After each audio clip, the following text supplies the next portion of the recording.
Hello बच्चों, welcome back to doctor Sakshi Baranwal channel. हम पढ़ रहे हैं चैप्टर डाइजेशन एंड अब्जॉर्प्शन और आज इसका लास्ट सेशन है। तो आज हम पढ़ने वाले हैं डिसऑर्डर्स जो रिलेटेड हैं हमारे डाइजेस्टिव ट्रैक्ट से, डाइजेस्टिव सिस्टम। तो चलिए जल्दी से सेशन शुरू करते हैं। सबसे पहले मैं बता दूं बच्चों, मेरा नाम है doctor Sakshi Baranwal and I am a BDS gold medallist from MS Ramaya Dental College. So apart from being a dentist, I am a very passionate educator, a social worker, a COVID warrior and many more. तो बच्चों ये मेरा Telegram channel है, इसका link नीचे description में भी दिया हुआ है, साथ साथ इंस्टाग्राम का भी दिया है। फॉलो कर लीजिए और टेलीग्राम जरूर ज्वाइन कर लीजिए। आपको यहाँ पे सारे notes, hand written notes, updates and quizzes, everything you will get over here. तो do not miss out this opportunity. इसके साथ साथ आप मुझसे अपने क्वेश्चंस भी पुट अप कर सकते हैं। तो बच्चों हम बात करें आज disorders related to digestive system. तो इसमें डिसऑर्डर की जब हम बात करें, डिसऑर्डर की हम बात कर रहे हैं, तो सबसे पहला डिसऑर्डर जो हमारे दिमाग में आता है वो जॉन्डिस है, जिसको हम हिंदी में पीलिया के नाम से जानते हैं। काफ़ी ज़्यादा फेमस है, बहुत बार हमने सुना है कि लिवर में कुछ गड़बड़ हो जाती है। अब जबकि आपने डाइजेशन चैप्टर पूरा पढ़ लिया, अब आपको पता है कि क्या गड़बड़ होती है। क्यों हम सब कुछ पीलिया के पीला पीला हो जाता है उस समय, आंखें पीली, टंग पीला, नेल्स पीले, हाथ पीले, मतलब मेहंदी शादी नहीं हो रही है वैसा वाला पीला नहीं। It's due to the deposition of so many things inside. क्या डिपॉजिट हो रहा है बच्चों बताओ? क्योंकि हमारे लिवर क्रीट आउट करता है बाइल जूस, जिसमें पिगमेंट्स होते हैं बिलीवर्डिन, बिलीरुबिन, जो कि येलो कलर के होते हैं, जिनके हाई सिक्रीशन की वजह से ये पीला कलर आ जाता है। तो हम बात करेंगे जॉन्डिस की, जिसमें लिवर इफेक्ट हो जाता है आपका, स्किन और आई भी आपकी येलो टर्न कर जाती है, क्योंकि इसमें बाइल पिगमेंट का डिपोजिशन देखा जाता है, यानी बाइल पिगमेंट का सिक्रीशन बढ़ गया और अब ये डिफरेंट ऑर्गन्स में जाके जमा हो गया है। तो ये था जॉन्डिस। नेक्स्ट जो डिसऑर्डर हम जानते हैं वो है वॉमिटिंग। ये डिसऑर्डर ही है, ये कोई डिजीज़ नहीं है। डिसऑर्डर इसलिए क्योंकि आप प्यूक आउट करते हैं, इसको कहते हैं ना उल्टी कर दी, बस वही है वॉमिटिंग। जब आपके खाना आपको डाइजेस्ट नहीं हो पा रहा है या फिर खाना रिफ्लेक्स एक्शन से बाहर की तरफ आप फेंक दे रहे हैं। क्यों? क्योंकि वॉमिट सेंटर आपके मेड्यूला में लोकेटेड है और रिफ्लेक्स एक्शन के कारण मेड्यूला में रिफ्लेक्स एक्शन होता है, जिसकी वजह से आप जितना भी खाएं वो बाहर की तरफ फेंका जाता है। बेटा वॉमिटिंग भी बहुत तरह की होती है, आप मेडिकल कॉलेज में ही पढ़ोगे, लेकिन मैं फिर भी बता दे रही हूँ। एक प्रोजेक्टाइल वॉमिटिंग होती है जो कि बहुत लंबी ऐसे फेंकते हो, एक होती है इंस्टेंटली जो आप बहुत सारी वॉमिट ऐसे ही कर देते हो। तो दो तरह की वॉमिट होंगी, वो डिफरेंट कंडीशंस में होती हैं, इतने डेप्थ में हमें नहीं जाना है। बट ये किस लिए हो रहा है? क्योंकि आपका खाना तो पचा नहीं है, बेसिकली रिफ्लेक्स एक्शन से होता है, जो कि मेड्यूला के थ्रू आता है। नोजिया फीलिंग होता है आपको वॉमिटिंग के पहले आपको ऐसा लगता है उल्टी उल्टी सा लग रहा है, ऐसा बोलते हो मम्मी आज उल्टी उल्टी मालूम हो रहा है, ठीक है, खट्टी डकारें आ रही हैं, अजीब सा मन हो रहा है, मिचली मालूम हो रही है, सारी जो चीज़ें बोलते हो ये एक्चुअली नोजिया होता है। आपको जो फीलिंग ऑफ वॉमिटिंग को हम नोजिया कहते हैं, और ये नोजिया वर्ड तो बिल्कुल आपका पेट होने वाला है एक बार आप मेडिकल कॉलेज में पहुंच जाएं, क्योंकि हर ड्रग जो आप पढ़ोगे उसका साइड इफेक्ट आप नोजिया ज़रूर याद रखोगे। चलो नेक्स्ट आएंगे कॉन्स्टिपेशन। अगर आपने बहुत सारी मूवीज़ देखी जैसे कि पीकू, ये पूरी मूवी ही कॉन्स्टिपेशन पे बना दी है भाई। तो कॉन्स्टिपेशन में क्या होता है कि आप बहुत ईजिली अपना फीसेस पास आउट ही नहीं कर पा रहे, यानी दिक्कत हो रही है, पेन हो रहा है एनस में, क्योंकि आपका फीसेस जो बहुत हार्ड हो गया है।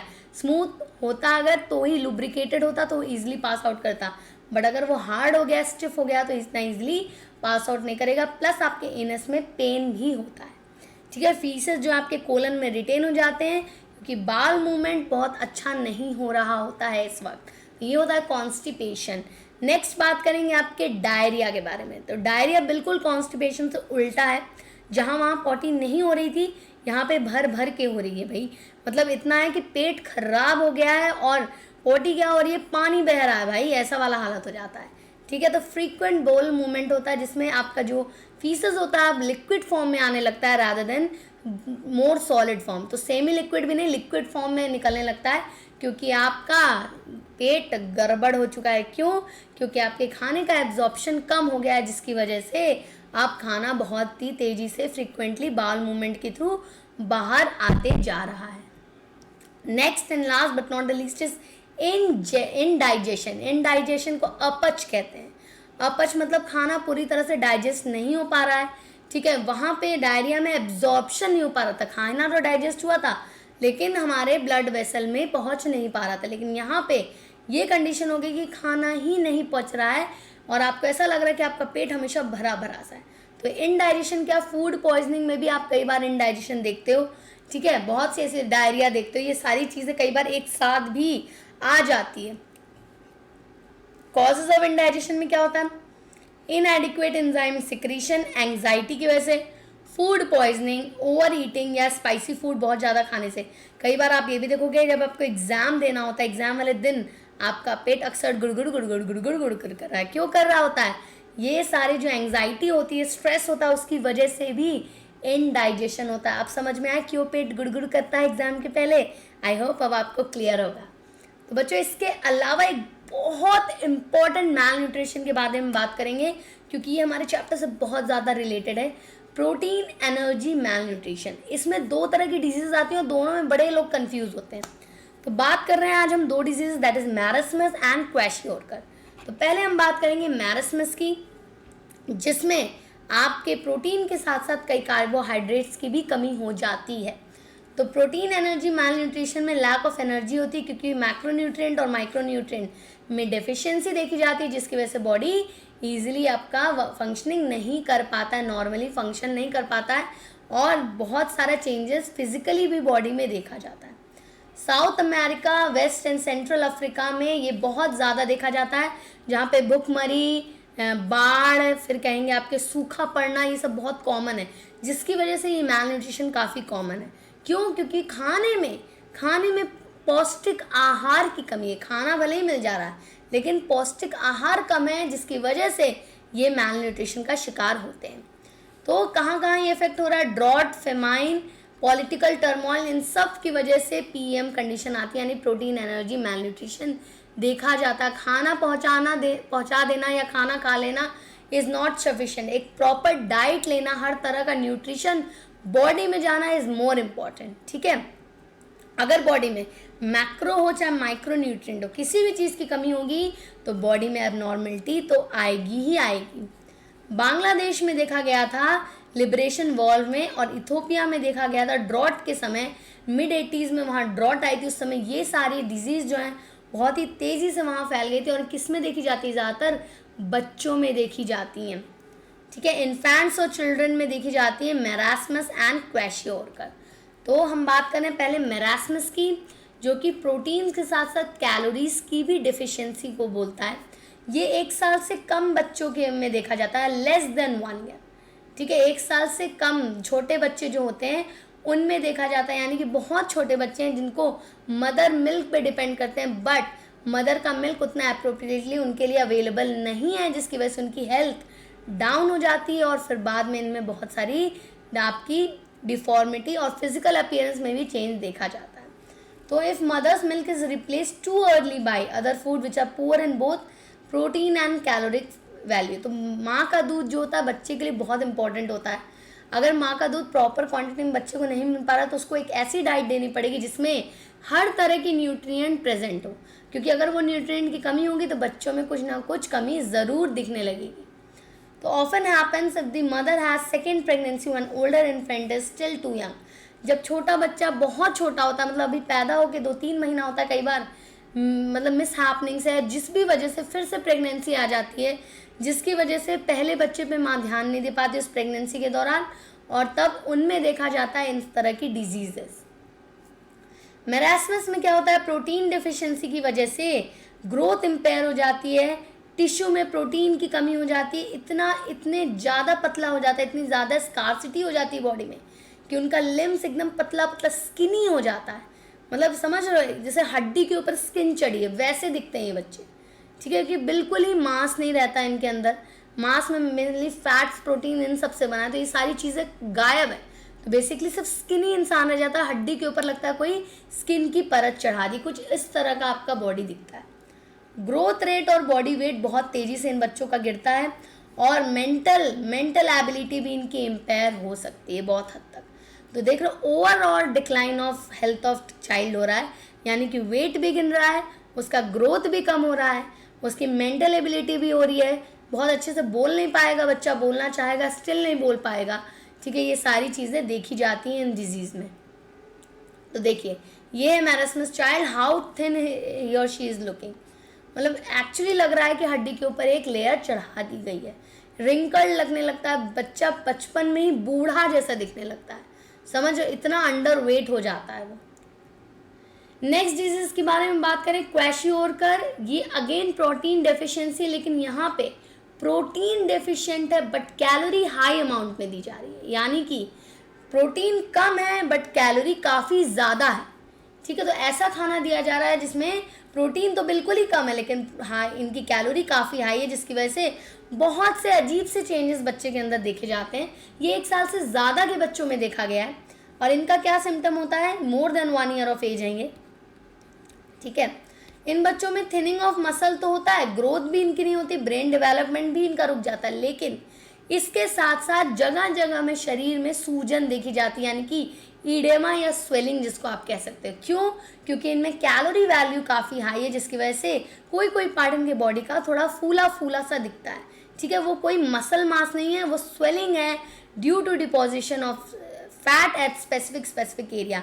तो कितना अजीब दिख रहा है, कहीं पतला कहीं एकदम मोटा, मतलब बच्चा ही अजीब सा दिखने लगेगा, समझ रहे? तो देखो इसको ईडेमा, पेट इनका इसका फूला हुआ है बट शरीर कितना पतला है, थाइस थोड़ी फूली हुई हैं, गाल इसके थोड़े फूले हैं, लेकिन हाथ पैर देख रहे हो कितने ज़्यादा पतले हैं।